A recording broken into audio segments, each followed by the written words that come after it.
Selamat pagi sahabat Tribuners yang saya hormati dan saya muliakan. Live talk show di Facebook Tribun Medan hari ini 10 September 2021 jam 10, 1 jam ke depan. Universitas Microscale mengubah tantangan menjadi peluang. Di studio telah hadir Pak Saliman ST. Selamat pagi Pak. Selamat pagi Pak Seniat. Pak Saliman adalah manajer hubungan masyarakat Yayasan Bina Pertiwi. Ya, dan kemudian di studio juga hadir Pak William. Selamat pagi Pak William. Selamat pagi Pak. Pak William Eskom MM adalah Wakil Rektor 3 Bagian Kemahasiswaan dan Kemitraan Universitas Microscale. Ya. Nah, sebelum kita lanjut talk show, saya ingin mengucapkan selamat dulu ya ke Pak Saliman, Sama-sama. ya ke Pak William Ya. atas pencapaian ya. Microscale telah menjadi universitas. Luar biasa, sebuah perjalanan yang cukup panjang dan keberhasilan ini juga menjadi obat dan sebuah reward terhadap perjuangan selama ini. Ya, benar. Mungkin Pak Saliman bisa ceritakan perjalanan dan pencapaian yang telah dicapai oleh Universitas Microscale dari awal ya Pak ya, perjuangan itu seperti apa sampai sekarang ini menjadi sebuah universitas kebanggaan Medan Sumatera Utara. Dan sahabat Tribuners, Microscale, STMIC juga ya, sebelumnya adalah di bidang teknik informatika sudah nomor 1 di Medan Sumatera Utara ya. Dan diikuti juga nomor 5 untuk STI Microscale. Dan saat ini satu payung menjadi Universitas Microscale. Dan dipastikan juga akan menjadi salah satu yang terbaik dan menjadi yang terbaik di Sumatera Utara. Kita berjuang. Iya. Pak Saliman, ceritakan sedikit, mudah-mudahan ini bisa menginspirasi kita semuanya. Silakan Pak. Sebenarnya awalnya dari tahun 92 ya. Kita buka kursus namanya IMC. Tujuannya buka kursus itu sebenarnya kalau kita ada penjualan komputer. Jadi orang beri komputer, kemudian kita kasih pelatihan. Sebenarnya itu tujuannya. Tetapi market penjualan komputer itu tidak sebagus yang kita harapkan. Jadi kita mulai mengambil masyarakat luar untuk belajar. Kebetulan waktu itu dekat dengan Lomensen. Nah, kemudian kita dapat pelatihan dari Pertamina. Nah, dari sana mulai berkembang jadi D1 tahun 94. Oke. Ya. Kalau yang yang IMC-nya itu tanggal 1 Agustus juga sama. Sama seperti STMIC. Kemudian kalau yang Microscale ya kerjasama dengan James itu tanggal 20 Maret 1994. Nah, kemudian baru kita ubah ke STMIC di tahun 97. Nah, mulailah dari sana kita mulai perguruan tinggi.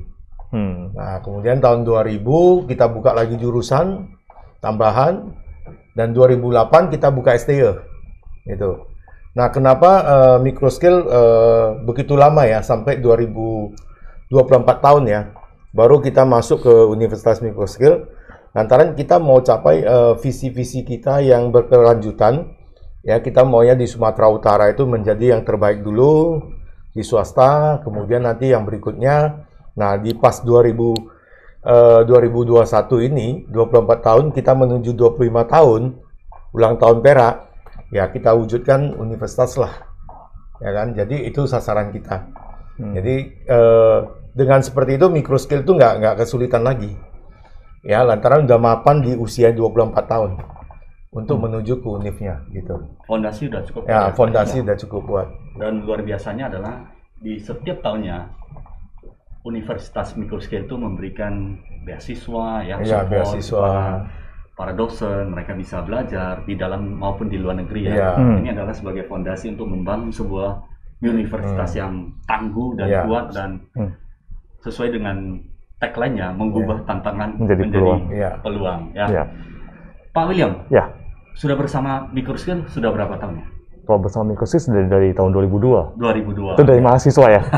Dari mahasiswa gitu. Berarti kalau dari mahasiswa 2002 itu termasuk tingkat semester 1 atau? Ya, semester 1.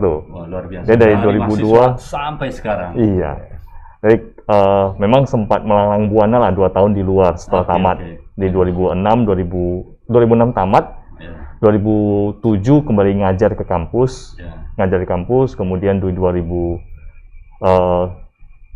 2007, 2008, 2009 di luar, 2010 kembali join lagi ke kampus. Oke. Nah, sampai sekarang. Belajar di luar, menimba pengalaman dan akhirnya join memberikan support ya sampai sekarang. Ya. 2007 ya, Pak. Kalau bergabung secara full dari 2010. 11 tahun lah ya. 11 full tahun. ya. Artinya dedikasi terhadap di pendidikan, kemudian di akademik dan kemudian di struktural universitas juga full selama 12 tahun ya. Nah, Pak William, sahabat Tribuners juga sangat luar biasa, banyak melakukan kegiatan di dalam maupun di luar kampus ya, penelitian juga banyak ya, kegiatan masyarakat, dan terakhir ada kegiatan di Belawan. Itu kegiatan apa ya, Pak William? Jadi kebetulan di tahun lalu, di tengah-tengah pandemi kan, mahasiswa itu kan kadang-kadang bosan di rumah ya.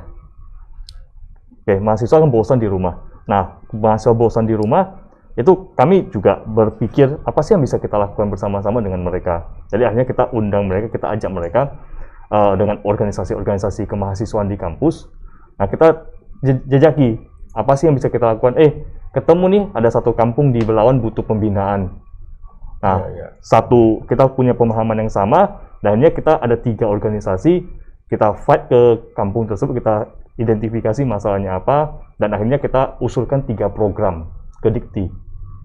Nah, kita usulkan 3 program ke Dikti, dan akhirnya 3 program itu syukurnya didanai semua. Luar biasa ya. Nah, jadi kalau kita bilang sukses rate-nya itu 100% gitu. Oke, berarti artinya kepercayaan Dikti terhadap universitas dan beserta stakeholder, mahasiswa, dosen, dan tim peneliti maupun pelayanan masyarakat. Ya, mereka itu memberikan kepercayaan. Standarisasinya sangat memenuhi standarisasi sehingga disupport full ya. Dan jadi, sekarang sudah berjalan berapa lama, Pak? Sekarang kita lagi jajaki waktu untuk berkunjung kembali ke kampung tersebut. Nah, jadi karena di masa pandemi ada warga di sana positif, jadi kita harus dibatasi jangan ke lokasi dulu. Tapi segala perlengkapan sudah kita ready-kan, tinggal nanti begitu mereka on kita langsung go gitu. Diharapkan impact-nya apa, Pak William? Jadi kampung tersebut kampung nelayan di Belawan. Nah, jadi ada 3 problem utama yang kita identifikasi. Jadi terutama meningkatkan kesejahteraan ekonomi masyarakat setempat ya. Nah, kehidupan masyarakat di sana itu cukup banyak yang perlu dibina. Nah, jadi ada 3 program yang kita lakukan di sana. Yang pertama itu adalah program pembinaan UKM di sana. Bagaimana mereka nanti kita bina agar mereka bisa meningkatkan kemampuan ekonominya. Nah, kemudian setelah mereka memiliki hal tersebut, ini digitalisasi yang kedua. Ada program digitalisasi, jadi bagaimana orang kampungnya bisa menjangkau orang luar, dan orang luar bisa menjangkau mereka secara digital. Dengan demikian, produk-produk mereka tuh bisa dijangkau. Itu program kedua. Nah, yang ketiga itu tentang lingkungan mereka. Jadi, jika mereka sudah punya produk, sudah bisa dijangkau, tapi lingkungannya kalau nggak bersih, nggak bagus, tentu akan berefek pada 2 hal ini. Jadi, ketiga program ini kita ajukan menjadi satu kesatuan program yang kuat agar apa? Agar nanti masyarakat tempatnya bisa lebih mampu secara ekonomi. Bukan hanya kreasi produk ya, secara ekonomi mereka bisa menciptakan produk-produk yang dapat diterima oleh masyarakat, yang dapat istilahnya dapat dijual lah ya, Pak. Tapi cara jualnya juga melalui digital. Itu diberikan support ya, pelatihan dan kemudian mungkin sampai ke pembangunan sistem ya. Dukungan teknologinya kita berikan. Jadi programnya ini sampai untuk UKM-nya itu kita adakan mesinnya. Kita adakan mesin dan pelatihan. Untuk digitalnya itu kita adakan perangkat komputer, internet dan sebagainya. Nah, untuk yang kebersihan kita sarana air bersih. Bukan, kita berikan mesin pengolah sampah. Jadi gas sampah itu bisa mereka olah dan bisa dapat meningkatkan nilai ekonomisnya. Jadi mudah-mudahan dengan ada pengolahan sampah tersebut, sampah itu bisa dikeluarkan dari kampung itu dengan harga yang lebih bagus gitu. Jadi daur ulang lebih baik lagi ya. Nah, tapi bukan dia jadi kayak kita saat ini mesin press sampahnya. Mesin press sampah supaya nanti sampah itu bisa dipadatkan. Ada yang bisa recycle ya, dijual ke pabrikasinya ya. Dan itu sudah dilakukan sangat lama kegiatan-kegiatan yang tentang hubungan masyarakat dan sebagainya ya. Dan saat ini lebih kemajuan lagi didukung oleh Dikti. Dan Pak Saliman, ini sebenarnya jalan sudah cukup lama ya, Pak ya? Program-program yang seperti ini oleh Microscale sudah cukup lama. Sudah cukup lama sih. Dulu-dulunya pun kita sering buat pengabdian di sekolah-sekolah kasih pelatihan guru-guru, ya kan, terhadap perkembangan IT, kemudian anak SMA tentang IT yang baru, apalagi kurikulum SMA yang baru-baru yang lalu itu kan banyak menghilangkan di bidang IT. Oke. Jadi keterlambatan anak-anak SMA itu di bidang IT itu jadinya menurun sekali gitu. Oke, jadi diisi lah ya. Kita isi gitu. Dan saat ini IT menjadi salah satu yang terobosan ya di masa pandemi, karena IT juga yang menghubungkan kita dengan yang lain, dengan pihak luar, bahkan bisa menjual dengan baiknya. Jadi that's why Universitas Marco Skill selalu fokus ke IT karena berwawasan sangat maju ke depan, ya kan? Sudah tahu bahwa IT ini adalah akan menjadi penghubung kita semuanya, menjadi IT yang terbaik di Sumatera Utara. Nah, Pak William, mengenai universitas ini, ada berapa program studi ya? Dan keunggulannya masing-masing program studi seperti apa? Dan ini bisa menjadi sebuah karakter yang kuat di Microskill. Oke, jadi untuk saat ini ya, beberapa tahun lalu kalau kita STIL kan kita fokus kepada informatik sama bisnisnya ya. Nah, tapi kalau untuk saat ini di dalam universitas, tagline kita yang baru itu adalah ya tadi menjadi Universitas Technopreneur. Technopreneur ya? Oke, jadi untuk Universitas Technopreneur menjadi perguruan tinggi Technopreneur di Indonesia gitu. Nah, jadi itu kita turunkan sampai ke semua program studinya. Kita bagi jadi dua fakultas, ada fakultas informatik sama fakultas bisnis. Di fakultas informatik itu kita juga selalu melihat bagaimana integrasi bisnis itu ke informatik dan bagaimana informatik itu integrasi ke bisnis. Selalu ada hubungannya. Nah, jadi karena kedua hal inilah yang nanti akan mewadahi Technopreneur itu sendiri. Jadi informatiknya sendiri itu akan memperkuat dalam bidang digitalnya. Nah, termasuk juga ada program studi kita yang baru, teknologi informasi, concernnya ke bisnis digital. Concernnya bisnis digital ya? Jadi semua fokus ya? Semua program studi di Universitas Microskill saat ini itu sudah fokus, Pak. Jadi kita tidak ada lagi yang nanti kalau kamu masuk ini bisa semuanya, enggak lagi. Jadi jadi kalau kita contoh, jadi kita bisa lagi di fakultas ada informatik sama bisnis. Di informatik ini tadi kita juga kaitkan dengan bisnis, bagaimana mereka pandangan digital di bisnisnya, dan bagaimana orang bisnisnya itu manfaatkan digital ini. Ini semua akan jadi sangat menguatkan satu sama lain. Nah, tapi kalau misalnya kita mau di informatik nih, informatik ada 1, 2, 3, ada 3 program studi yang S1, ada 1 program studi yang S2. Nah, yang satu ada teknik informatika, itu kalau mau jago coding di sana lah. Dan itu sangat mendukung terhadap era startup, marketplace saat ini. Nah, tapi jago coding kita juga tambahin dengan sistem informasi yang akan memperkuat kita menganalisa proses bisnis. Dan kemudian ada lagi teknologi informasi. Nah, ini fokusnya ke bisnis digital. Itu teknologi informasi.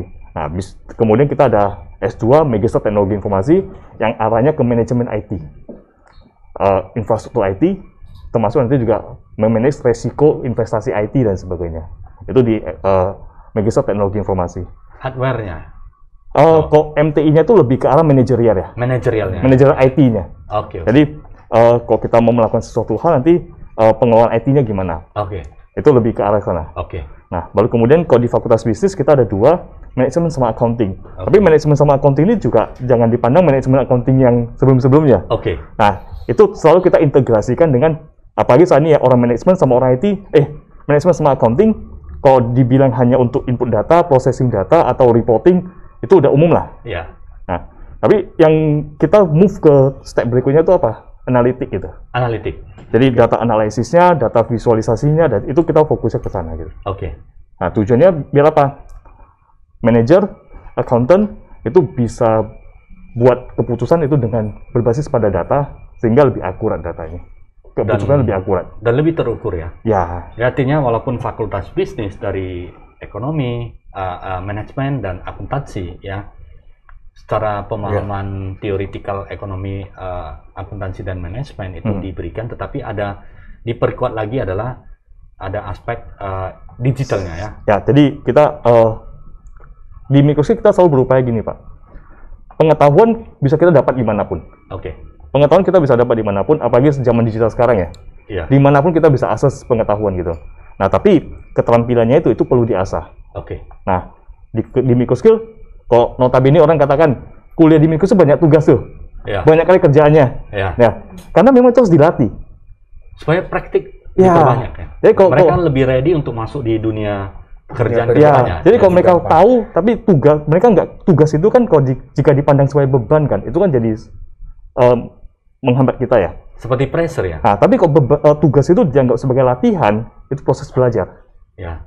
Nah, jadi kita di dalam kampus itu selalu mengedukasi mahasiswa itu kan.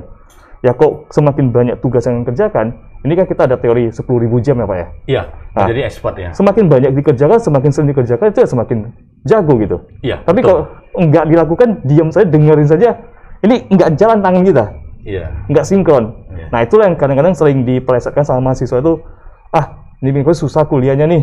Ribet ya. Nah padahal kita memberikan ini skill pada kalian. Iya, benar. Ah. Dan sahabat Tribuners ya, ini adalah sebuah cara pikir dan paradigma ya. Ya, Kalau kita tidak latih di kampus, maka di dunia akan kerja. kita latih di dunia kerja. Dan sekali lagi, dunia kerja itu tidak semua itu mau melatih. Iya, Mereka butuh yang ready. ya, Yang ready, kalau misalnya dunia kerja, perusahaan itu ada dua calon tenaga kerja atau SDM yang berkualitas. Yang satu sudah, dia pernah latihan, tinggal masuk udah ready kerja. Yang satu belum, pasti dia akan pilih yang sudah ready. Pasti seperti itu.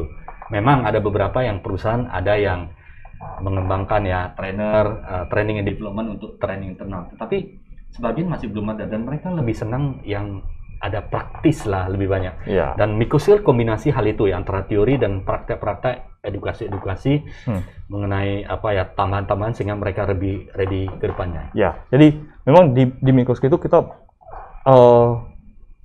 sudah sekian lama itu core kita itu di edukasi gitu, di pendidikan kan. Iya. Jadi apa yang harusnya kita lakukan itu kita apalagi pesan dari Pak Saliman, dari Iya. founder-founder kita, dari Pak Salimannya yang sangat mengakar kuat di kampus itu adalah mahasiswa itu juga mereka udah mau berusaha kuliah di kampus, kita jangan main-main sama mereka. Iya, iya.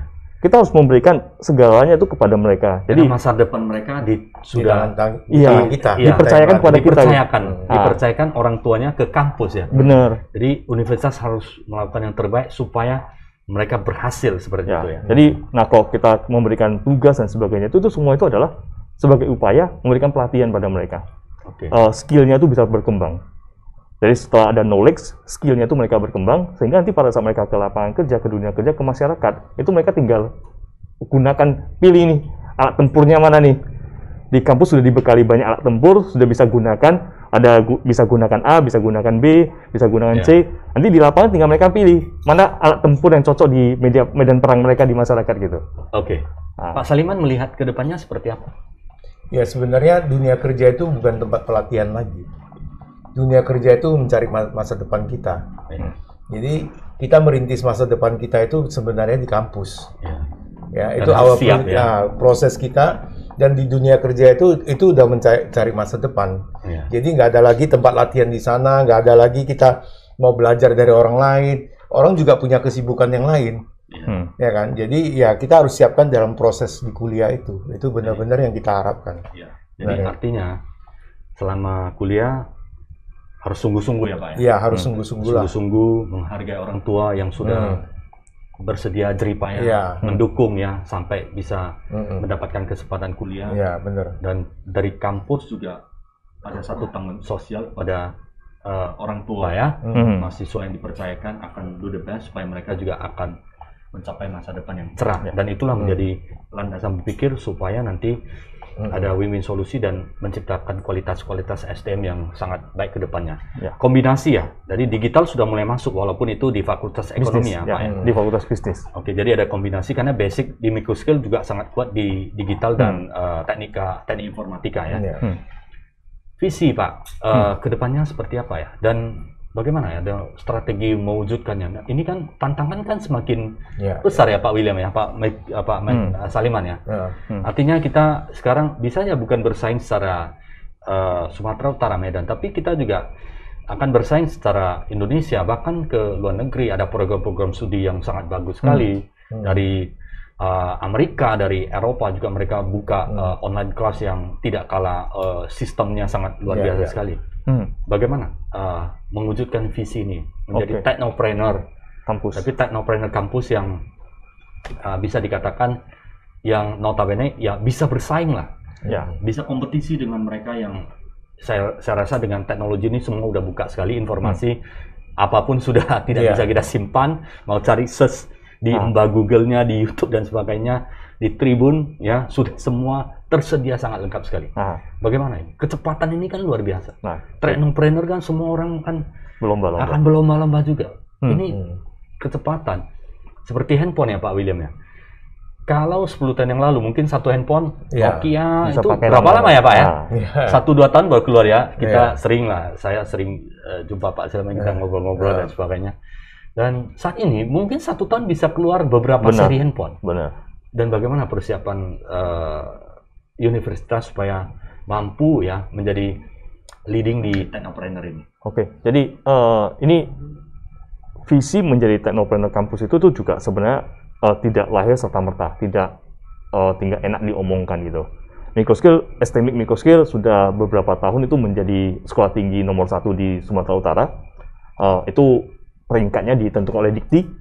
Oke. Kemudian STI Microskill juga menjadi peringkat 5 untuk level sekolah tinggi di Sumatera Utara. Nah, berbasis kepada pencapaian tersebut, kita push tahun ini kita bisa jadi UNIF.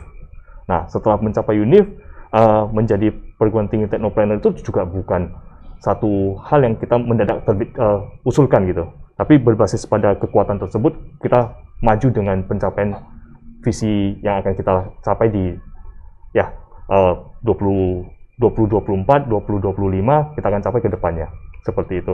Nah, untuk mencapai itu ya kita turunkan semua itu dalam bentuk fakultas-fakultas yang menggunakan Technopreneur itu sebagai goal bersama.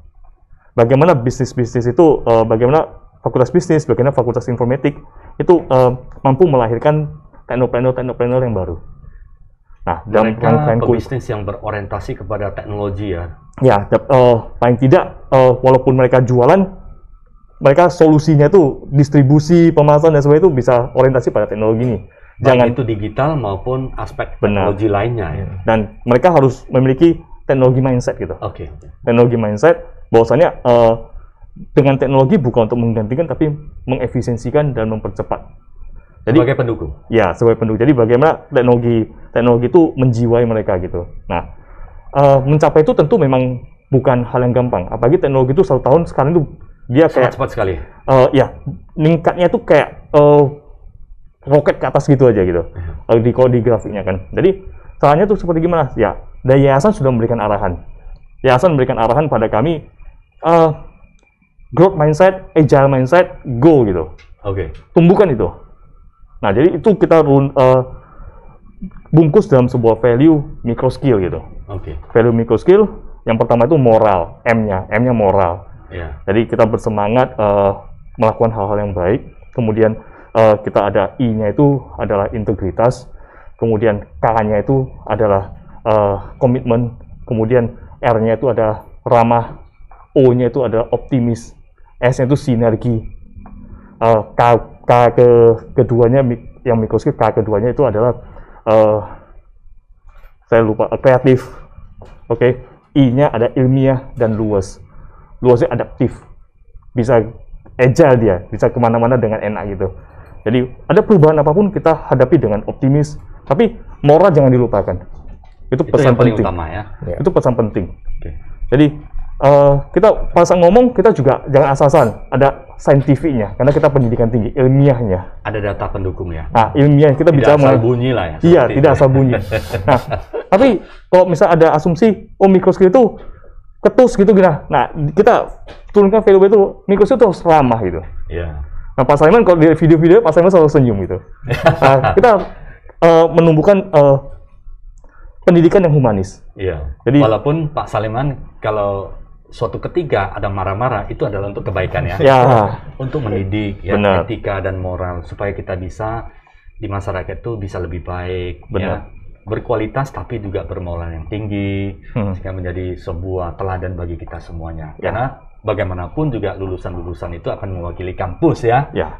Nah, jadi itulah yang hal-hal tersebut yang kita tumbuhkan secara organisasi menjadi budaya di organisasi agar tim-tim kita itu nanti pada saat menghadapi tantangan menghadapi hambatan-hambatan di proses perjalanan menuju visinya itu, mereka selalu ingat ke value kita ini, dan kemudian itu bisa memotivasi mereka untuk bertumbuh lagi gitu. Luar biasa. Jadi sahabat Tribuners, memang untuk mewujudkan visi ke depannya kita harus ada values yang menjadi fondasi ya. Peter F. Drucker pernah mengatakan bahwa kalau sebuah perusahaan tidak memiliki values yang bagus, maka strategi sukses itu akan menjadi sia-sia. Karena berbagai elemen sumber daya manusia di dalam organisasi, universitas, dan sebagainya, itu pasti ada pandangan dan cara berpikir sendiri. Kalau tidak kita sempurnakan dengan satu values yang kita tujuan bersama, maka akan bercabang-cabang. Energi yang dibuang atau habis itu secara percuma banyak sekali. That's why itu butuh value ya, value yang kita seragamkan. Ya udah, tidak menjadi perdebatan lagi. Ya, kita akan fokus di satu titik itu. Dan growth, ada growth mindset ya. Growth mindset ini saya sering itu. Sebelum pandemik saya pernah berkunjung ke kantornya Tokopedia. Di sana ada tim manajemennya Tokopedia, dia sharing. Salah satu values ya dari Tokopedia juga adalah growth mindset. Nah, kemudian values kedua adalah growth customer. Growth mindset, growth customer ya, karena mereka butuh akuisisi jumlah customer yang cukup banyak untuk mendukung startup, dan marketplace menjadi sangat kuat ke depannya. Dan di microskill juga growth mindset berarti memang kita ini memang ya, kalau yang statis, yang bersifat tetap, pasti kita akan tergilas zaman ya, karena perkembangan digital ini sudah tidak terbendung lagi ya, sudah tidak terbendung lagi, dan sangat cepat sekali ya, dia bisa high speed sangat kencang sekali. Dan yang sudah berhasil tiba-tiba tidak menjadi apa-apa ya. Dan tahun ini memang sangat jelas sekali ya, ini saya sangat setuju dengan growth mindsetnya microskill ya. Karena tahun ini kita bisa lihat ya, perusahaan-perusahaan yang berbasis startup digital itu perkembangannya eksponensial, sangat tinggi sekali. Bank juga market values-nya juga sangat tinggi. Kemudian teknologi ya, dan terakhir kita scanning perusahaan farmasi dan obat-obatan itu tumbuhnya sangat bagus sekali. Dan ada beberapa yang terkoreksi lah, F&B pasti terkoreksi karena food and beverage kita dibatasi kan. Teknologi digital itu berkembangnya hampir 1000%, dan artinya memang masanya kita sudah masuk di sini, dan ada growth mindset sangat bagus. Dan kemudian agile ya, yang tidak mau merubah itu ya, kita akan ditelan perubahan itu sendiri. Ini ada ceritanya nih pasti. Bagaimana? Mungkin Pak Saliman bisa tambahan sedikit. Agile nih, kenapa kita harus adaptasi ini ya? Ya, kita modelnya ini seperti kita kepemimpinan air ya. Jadi air itu kan menjalan terus. Jadi di mana ada lubang dia akan ada mengisi terus ya, mengisi terus ya. Jadi seperti yang kita katakan, moto kita ya, mengubah tantangan menjadi peluang kan. Semua itu kan tantangan. Tapi kalau nggak ditantang itu nggak jadi peluang. Takut ya, takut ya, nggak jadi apa-apa ya. Gitu. Nggak ada menghasilkan dan sebagainya. Setuju Pak Saliman. Dan ini adalah agility ya, artinya dimanapun kita adaptasi harus perform ya ke depannya seperti itu. Jadi dari awal kita di perkuliahan, kita sebenarnya dari microskill saat tidak sadar ya, kita begitu masuk ke kampus itu kita sudah di alam bawah sadar itu selalu diinjek gitu begitu, diinjek mengubah tantangan menjadi peluang, berwawasan ke depan mengubah tantangan menjadi peluang, berwawasan ke depan mengubah tantangan menjadi peluang. Jadi itu cara informasi masuk di subconscious seperti bagaimana ya? Itu dari auranya sudah masuk di kampus, itu sudah ada. Begitu masuk ke kampus itu yang selalu kita soundingkan. Kita sounding dalam setiap kegiatan itu kita selalu soundingkan. Dalam berbagai aktivitas perkuliahan itu kita selalu dosen-dosen itu kayak sudah menjiwai gitu. Karena hampir 90% harusnya ada itu. Semua dosen-dosen itu adalah alumni microskill yang di support ya, di support sudah mengerti, sudah menjiwai hasil. Jadi berwawasan ke depan mengubah tantangan jadi peluang. Jadi learningnya itu udah harus muncul, semangat learningnya itu udah harus muncul. Jadi dengan ada learning baru mereka bisa memiliki wawasan ke depan. Dan dengan memiliki wawasan ke depan, mereka bisa melihat sebuah tantangan, mengatasi tantangan sehingga itu menjadi peluang.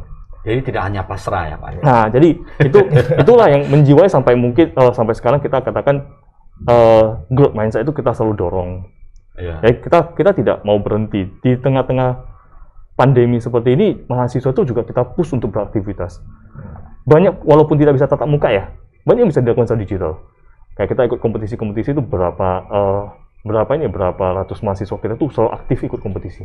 Dan itu efektif ya. Ya, itu biar mereka itu tidak seolah kuliah itu kok kuliah online ngapain sih? Iya. Kayak buka laptop, tutup laptop, buka laptop, tutup laptop. Tapi bukan hanya itu ya. Enggak. Jadi bisa belajar di kampus kita punya banyak program. Iya. Jadi ada mahasiswa yang ikut lomba desain. Kayak tahun ini saja Microskill selenggarakan 11 kompetisi. Itu by digital semuanya. Online semua. Online ya. 11 kompetisi di bidang teknologi, bisnis, dan seni. Dan Microskill itu persiapan di digital ini bukan hanya di pandemi ini saja ya. Sudah Enggak. jauh-jauh sebelumnya ya. Ya. Ya Pak Saliman ya. Sebenarnya 15 tahun yang lalu kita udah punya online learning. Ya. Itu Ya. dengan UI ya. Kita dengan UI. Ya, jadi UI yang pertama menemukan, kemudian itu connect ke Microskill. Jadi sebenarnya dua kampus inilah yang pertama menyelenggarakan online gitu. Nah, kemudian dari sana Microskill terus berkembang online-nya, dan itu udah 12 tahun kita udah benar-benar 16 kali pertemuan kuliah, dua kali ujian, berarti 14 kali pertemuan tatap muka.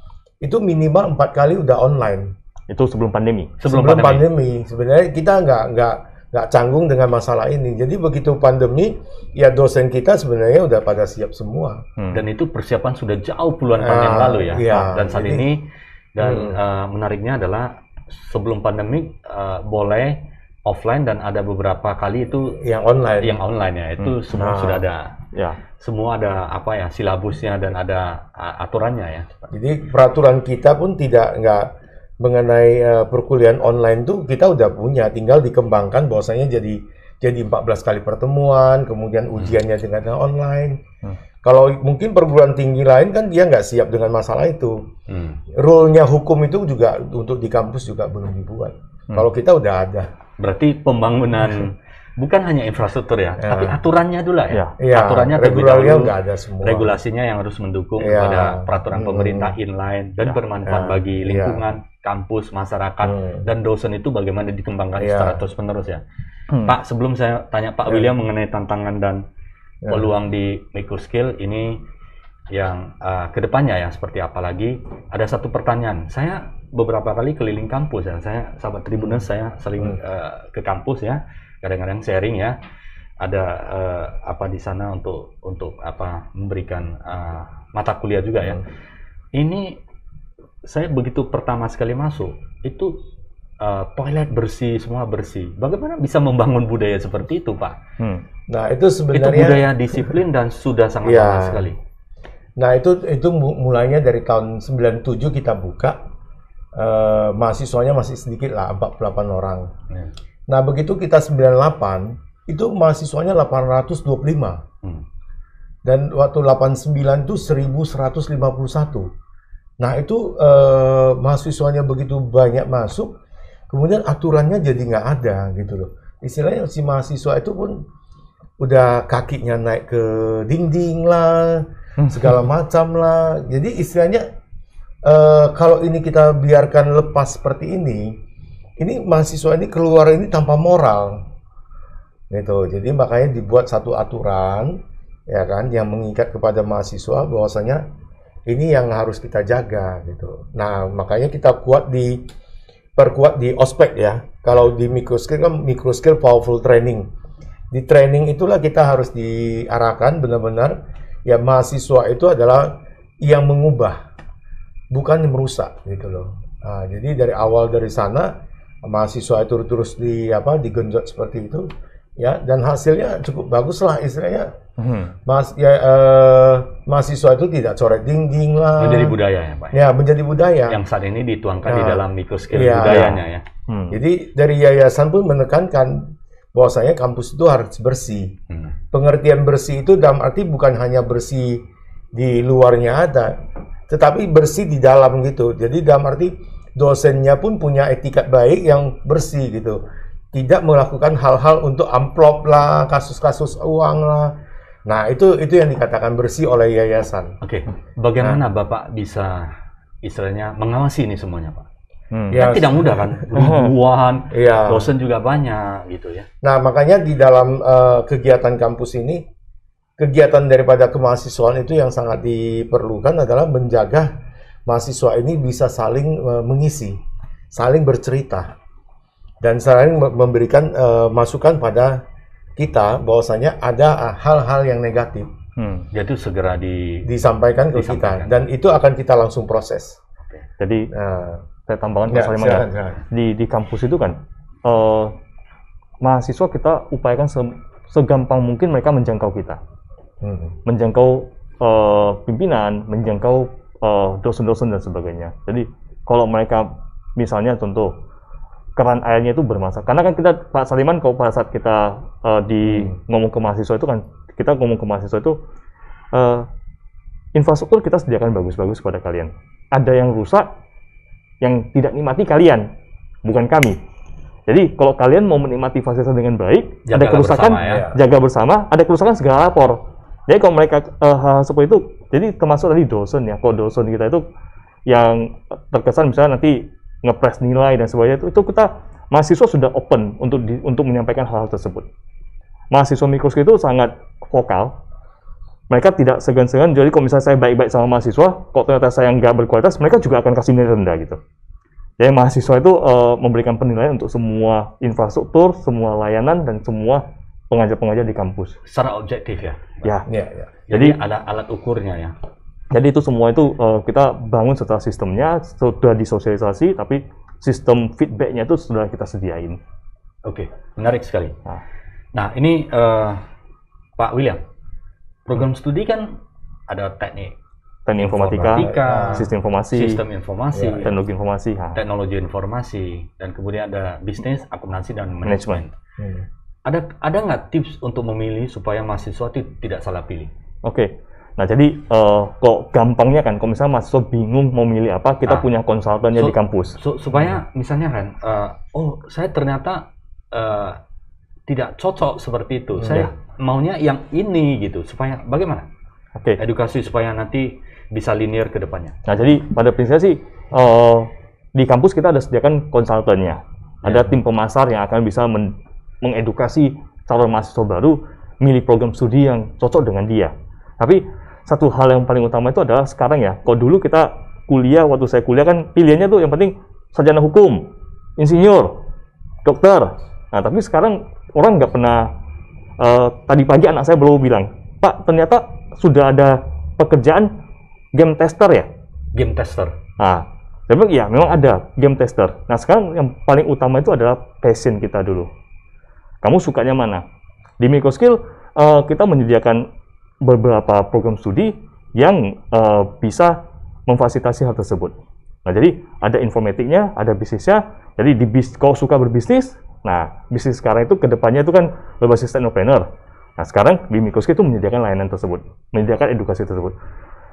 Jago coding nih, mau buat kayak sekarang misalnya artificial intelligence, kemudian mau game buat startup bisnis dan sebagainya. Nah, Microskill punya program studi komputer yang bisa membantu. Nah, startup itu kan tidak hanya sebatas teknologi ya. Startup itu kan juga harus punya mindset bisnis ya. Kalau dia jago coding tapi nggak punya mindset bisnis kan nggak bisa bangun startup juga. Karena informatik dan bisnisnya di Microskill itu sekarang sangat open untuk hal seperti itu. Tapi yang pertama itu ada passionnya. Kemudian setelah punya passion, pilih perguruan studi, perguruan tinggi yang legal. Oke. Legal dalam arti dia memang terdaftar. Jangan nanti udah masuk ke dalam kampus mau tamat nggak bisa tamat. Oke, itu akreditasinya. Caranya bagaimana? Nah, jadi sekarang kalau di pemerintah itu ada sediakan portal PD Dikti. Oke.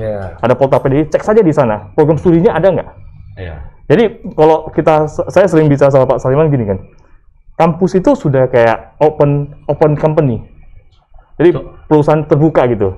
Jadi semua data kita itu open, bisa diakses oleh siapa saja. Nah, kita punya passion, jangan ikut-ikutan sama teman. Oh, mau masuk ke perguruan tinggi ini, tapi kita lupa legalitasnya. Ya, setelah punya passion, cek perguruan tinggi yang punya legalitas. Apakah dia terdaftar di PDDikti? Jadi di Google saja PDDikti. Nanti masukin 6 perguruan tingginya udah muncul. Nah, kalau saat ini misalnya microskill, kok microskill hanya muncul STMI sama STE di PDDikti? Ya, kita proses migrasi. Ya, kita harus lakukan migrasi data. Data STMI, STE kita akan pindahkan ke universitas. Ya. Jadi nanti di PDDikti hanya akan muncul universitas. Oke, menarik. Pilihlah yang sudah ada terdaftar di PDDikti dan kemudian kalau seperti di kampus-kampus ya, seperti di Universitas Microskill ya, sahabat Tribunasi ya, ada konsultan yang akan memberikan pendampingan, ya kan, memberikan informasi supaya nanti calon-calon mahasiswa itu bisa pada saat memilih itu lebih tepat dengan passionnya, supaya nanti dia bisa lebih produktif dan lebih energi untuk menyelesaikan dan dia lebih happy, ya kan, karena tujuan dan cita-citanya. Nah, sebenarnya di kami begitu dia masuk perkuliahan, dia merasa nggak cocok, dia masih ada kemungkinan bisa pindah program studi. Oke, boleh itu ya. Berapa lama, Pak? Itu saat ini kalau nggak salah berkisar, itu datanya nanti mungkin sama tim permasalahan mereka tahu. Tapi masih di jalan. Tapi berkisar, mungkin kalau nggak salah berkisar mereka masuk ke dalam kelas, tes 1 minggu, lihat dan masih boleh ya? Boleh. Oke. Ada tambahan Pak Saliman untuk rasa cara memilih? Maksudnya selain itu, kalau selama ini kan saya juga sering turun ke sekolah-sekolah ya. Sosialisasi ke sekolah. Iya, gitu. Dan berhadapan dengan siswa-siswa, keluhan siswa, orang tua.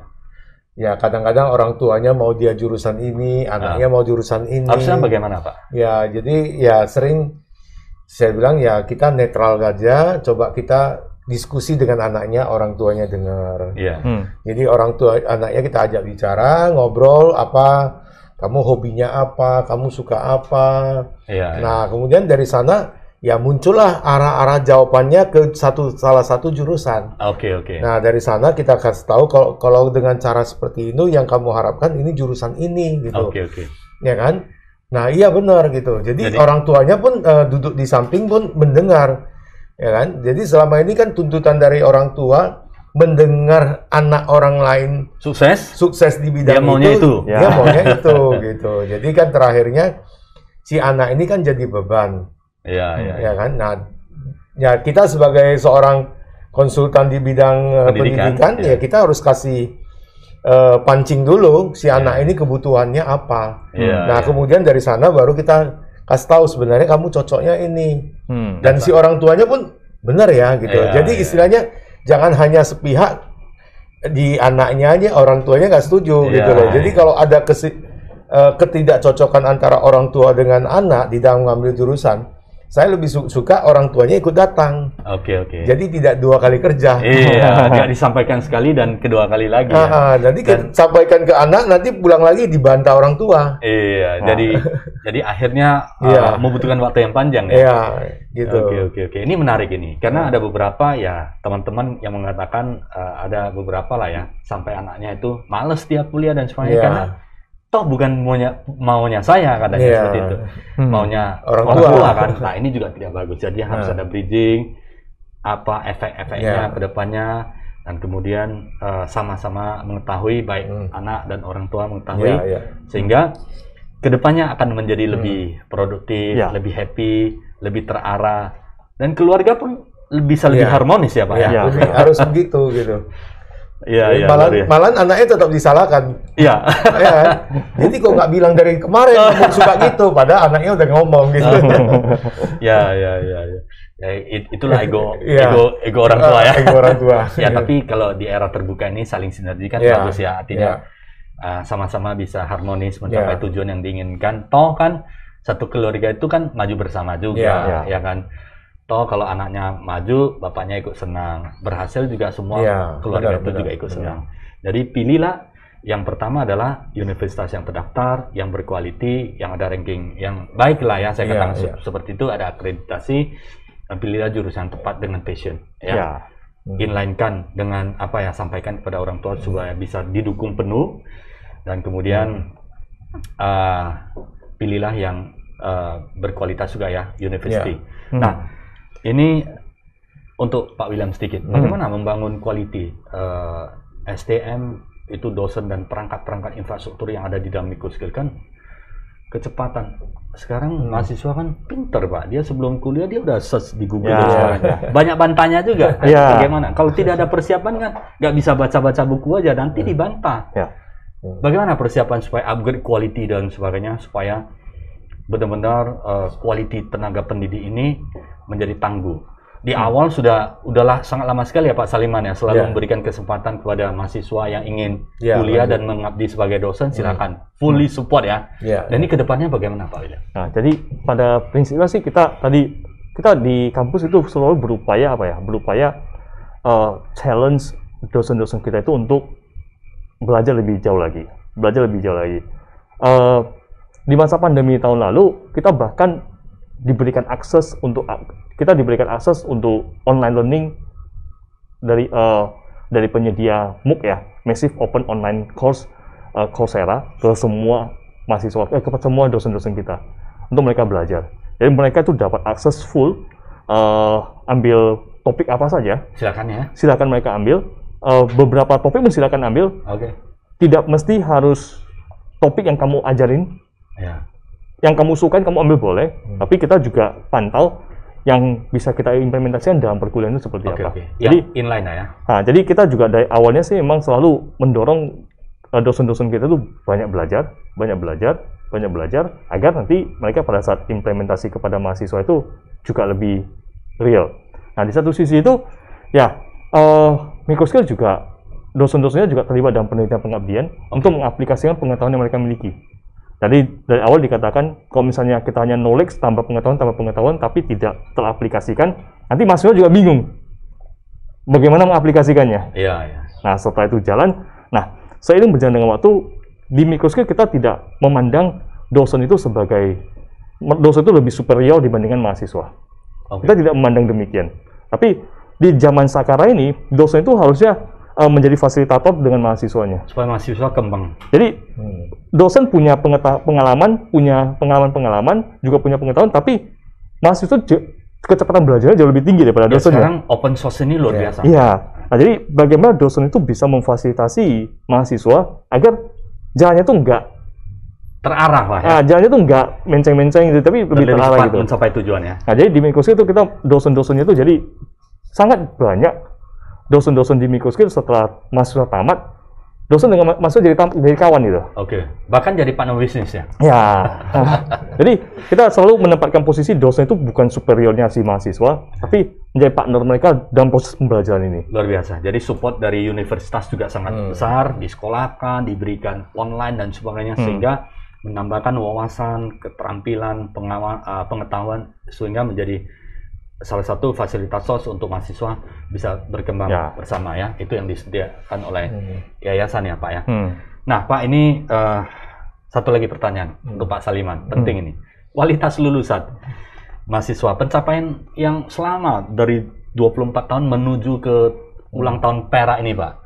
Kualitas lulusan yang menjadi kebanggaan microskill sudah berapa banyak? Mungkin tersebar di seluruh Indonesia ya. Sudah cukup banyak Pak. Ada yang jadi tentara, polisi, pegawai negeri, pengusaha sukses ya. Mungkin jadi, Bapak bisa ceritakan. Sebenarnya begini.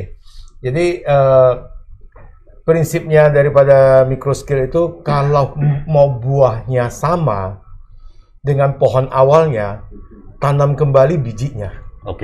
Ini maknanya artinya apa Pak?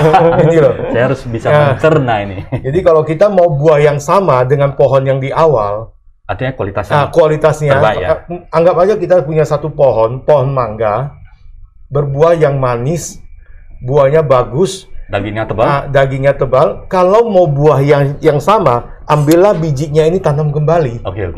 Dalam arti apa? Lulusan kita lah yang harus kita percayai untuk melanjutkan masa depan daripada microskill yang menggantikan kami. Nah, makanya dibangunlah dari awal itu alumni-alumni yang semua ditarik masuk dulu. Ya, kita tawarkan setiap tahun kita menawarkan alumni kita itu sebagai dosen. Ya, nah kemudian ada yang memang menyebar keluar dan ya kita lihatlah banyak di perusahaan-perusahaan, contohnya Indofood, di perusahaan-perusahaan nasional, multinasional, ya. Kemudian sampai internasional, ada yang di Google. Ada yang di Google juga? Ya, Google Malaysia. ya di belibeli.com magang. Malah the best loh di belibeli.com magang. Dan itu diterima kerja di sana gitu. Luar biasa. Nah, ini kan semuanya harus dibangun dari pondasi dasar, tiap semesternya harus kita lihat. Iya. Kualitas si mahasiswanya, dan kalau nanti tiap semesternya nilainya tidak bagus kan ada dipanggil oleh bagian kemahasiswaan, Pendampingan. ya kan? Ya. Untuk pendampingan, ya kan? Kemudian minta mereka buat grup belajar, ya kan? Saling sharing gitu. Nah, dari sana itu kualitas dari dalam itu kita harus bentuk dulu. Sehingga di luar, ya kalau di dalamnya udah terbentuk bagus, di luar udah pasti bagus. Apalagi ditambah dengan moral dan etika yang bagus, ya saya rasa banyak perusahaan tidak kecewa lah dengan lulusan kita, dengan moral alumni kita, ya kan. Malah kalau setiap tahun kita buat job fair, ya itu penuh itu. Itu penuh itu, perusahaan-perusahaan nasional multinasional semua ikut bergabung. Luar biasa ya. Jadi ini sangat maksudnya sangat kompleks dan sangat dibanggakan karena satu, Microskill upgrade kualitas dosen dan prioritas ya kualitas. Buah itu tidak jauh dari pohonnya. Iya, betul. Jadi kualitas yang terbaik diturunkan, kemudian dikembangkan dosen-dosen dari internal sendiri. Dan kalau di luar sudah tidak diragukan lagi. Tadi sudah disampaikan ada yang kerja di Google, ada yang di Blibli, di perusahaan-perusahaan TBK nasional. Artinya ya kualitas itu sudah diterima di seluruh Indonesia, bahkan ada yang di luar negeri juga ya. Dan environment yang saling mendukung dan didukung dengan nilai-nilai budaya yang bermolar sehingga menjadi solid ke depannya. Baik. Ini satu lagi terakhir untuk Pak William, untuk sahabat Tribuners, jikalau yang ingin melihat-lihat dan memilih program studi, bagaimana caranya di Microskill? Jadi Microskill dari beberapa tahun lalu kita sudah ada portalnya, jadi contact person semua sudah rekrutmen sudah bisa online kan sekarang? Iya, sudah bisa penerimaannya. Ya, jadi informasi terkait mahasiswa baru, pendaftaran mahasiswa baru itu di daftar.microskill.ac.id.